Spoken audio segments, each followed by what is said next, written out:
Well, the tables turn pretty quickly, don't they? After a pretty poor game 1 and after many fans said the Lakers would get swept, they came right back around and played much better in game 2. Whether you're talking about offense, defense, energy on the court, they were significantly better and a whole lot more locked in on the court too, especially defensively.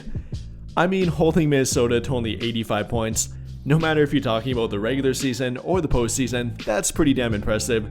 85 points on only 38% field goal shooting, 20% from the 3-point line, only 5 made 3-point shots, and that's compared to game 1, where they made 21 made 3-point shots.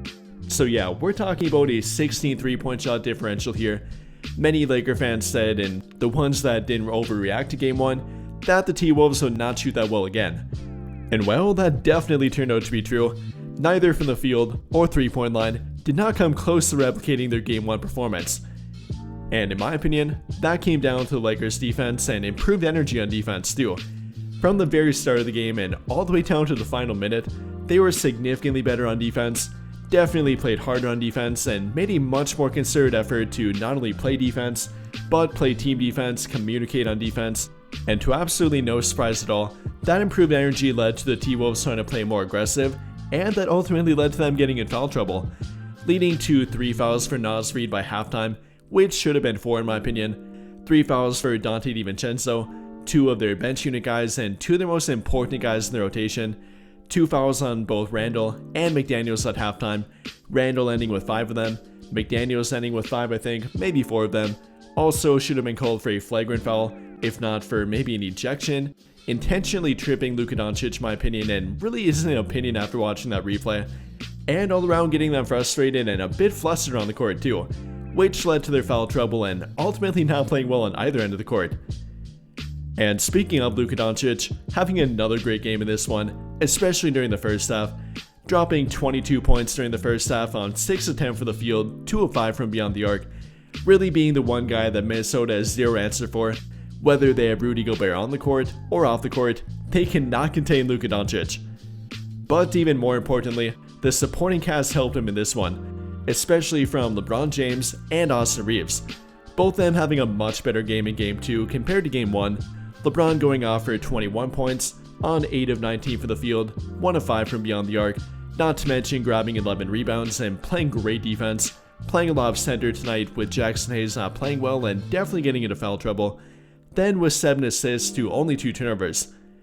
Then for Austin Reeves, once again having 16 points but much more efficiently this time out, shooting 7 of 14 for the field, not making a 3-point shot but eventually getting to the rim and definitely causing some havoc out there and playing a whole lot better in game 2 compared to game 1, both offensively and defensively too. Making some nice plays on defense, taking on the Edwards matchup, and that's obviously no easy feat, doing a good job on that, and then not to mention picking up 2 charges too. So all around, great game for both Austin and LeBron James. But even apart from them and further down their bench unit, really good game for all 3 of Dorian Finney-Smith, Gabe Vincent, and Rui Hachimura, all of which played much better in game 2, really on both ends of the court, especially for Dorian Finney-Smith, having a good offensive game tonight, 7 points, and that's pretty good for him, but then even much better defensively, playing everywhere from small forward, power forward, all the way down to center for them, making a great defensive impact. You know, you really can't find in the stat book that much, apart from the 5 rebounds here, which were very key for them, but he made a big impact and it definitely showed on the court. Then for Gabe Vincent, knocking down 2 big 3-point shots in the first half, playing some great defense and wreaking havoc on the court for them. Then finally for Rui Hachimura, having 11 points tonight, playing a lot more physical tonight, and despite having to briefly leave the game with maybe a bruised face or a contusion, he did come back and did not back down at all. Whether he was matching up with Rudy Gobert, Julius Randle, or Naz Reid, Hachimura definitely held his own tonight and played much better in game 2 as well. And all around for their team, much better in game 2, everything from their execution on offense, their energy on defense, and simply about how locked in and how badly they wanted to win this game, definitely improvement for them. And that's the kind of team that we know they can be and the team that we have come to know from them. And with that being said here, I'll let you hear from JJ Redick and the team about their win tonight and how they can carry this back to Minnesota and hopefully take home court advantage back from the T-Wolves.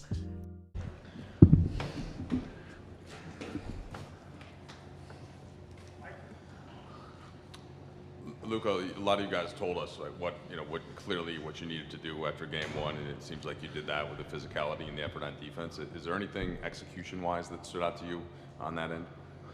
Are you talking about defense or offense? Yeah, defense. No, we did the same game plan. We didn't really change much. It was just the question of if we're going to be more physical or not, and I think we showed that. And we were there for 48 minutes, and we got big enough first quarter. I learned from the last game, and we just stick to it. You of course have experience with Minnesota from last year. You know what it's like as they go throughout a series. Playing in that building? How do you feel like that energy is going to be as you go there 1-1? Oh, it's going to be high. I remember that. They have amazing fans, and they're very loud. So from the first moment, they're going to make it, at some point they're going to make a run, but we got to stay together. It's us against the whole arena, so it's going to be very tough.